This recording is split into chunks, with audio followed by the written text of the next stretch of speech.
Hello అండి. Welcome to Lakshmi's divine and kitchen. ఈరోజు మనము చాలా ఈజీగా, చాలా సింపుల్‌గా రె రెస్టారెంట్ స్టైల్‌లో ఉండే చిల్లీ మష్రూమ్ ఎలా చేయాలో తెలుసుకుందాము. వీడియోని ఎక్కడ స్కిప్ చేయకుండా చూడండి.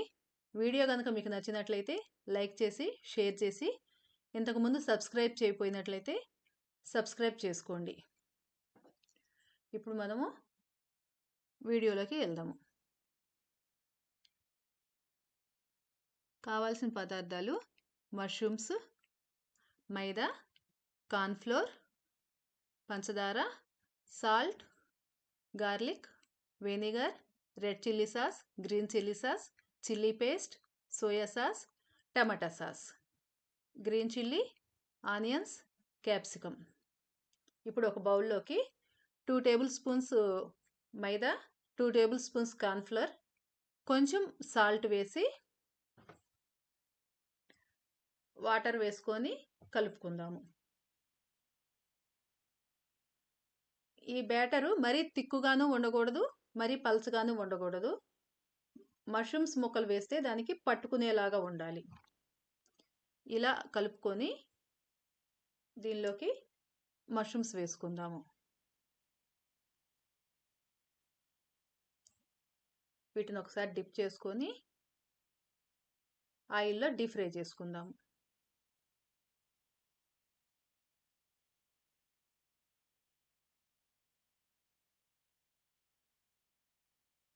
అన్నీ ఒకే చోట కాకుండా కొంచెం వెడంగా వేసుకోండి, అంటుకోకుండా ఉంటాయి.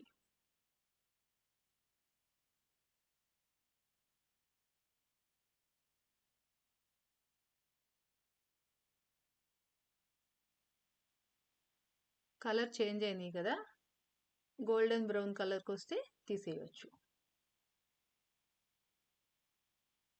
ఇప్పుడు దీన్ని ఒక స్ట్రైనర్లో వేద్దాము.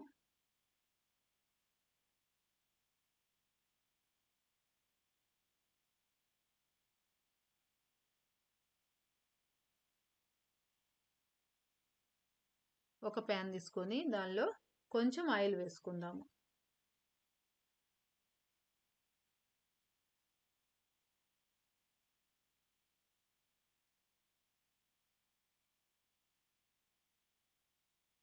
ఆయిల్ హీట్ అయ్యింది.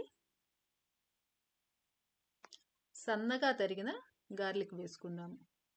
ఇది ఒక్కసారి అలా ఫ్రై చేస్తే చాలు, ఎక్కువ ఫ్రై చేయొద్దు, మాడిపోతుంది.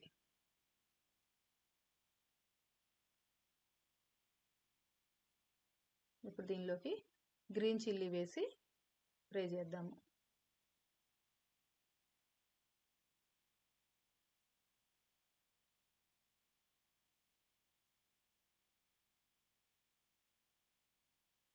ఇప్పుడు ఆనియన్స్, క్యాప్సికమ్ వేసి ఫ్రై చేద్దాము. ఈ క్యాప్సికమ్ మెత్తగా ఉడకాల్సిన అవసరం లేదు. తినేటప్పుడు నోటికి కొంచెం క్రంచీగా తగిలితేనే బాగుంటుంది. కనుక ఒక్క నిమిషం అలా ఫ్రై చేస్తే సరిపోతుంది. ఈ మాత్రం చాలు. దీనిలోకి రెడ్ చిల్లీ పేస్ట్, నేను ముందుగా ఎండుమిరపకాయలని ఉడికిచ్చి మిక్సీ పట్టుకున్నాను, ఆ పేస్ట్ వేయాలి. Red chilli sauce,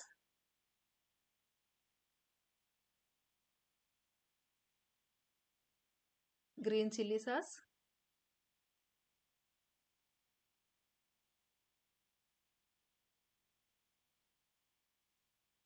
tomato sauce, soya sauce, అన్నీ ఒక స్పూనే వేస్తున్నాను చూడండి. కొంచెం వెనిగర్,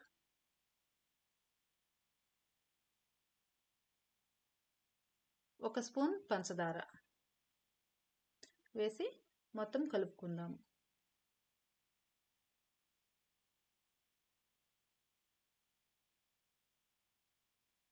ఇప్పుడు ఒక స్పూన్ కార్న్‌ఫ్లోర్ వేసి కొంచెం నీళ్ళు వేసి కలిపానండి. అది గ్రేవీ కొంచెం థిక్నెస్ రావటం కోసం కార్న్‌ఫ్లోర్ వేసి వాటర్ కలిపాను. ఇలా కలిపిన దానిలోకి ఇందాక ఫ్రై చేసుకున్న మష్రూమ్స్ వేసి ఒక్క నిమిషం పాటు కలుపుకుంటే సరిపోతుంది.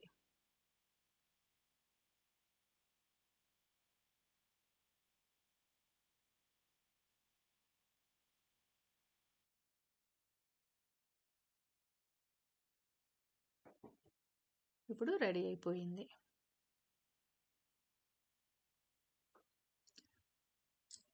ప్లేట్లోకి తీసుకొని మనం తినేటప్పుడు పైనుంచి నువ్వులు చల్లుకుంటే చాలా టేస్టీగా ఉంటుందండి.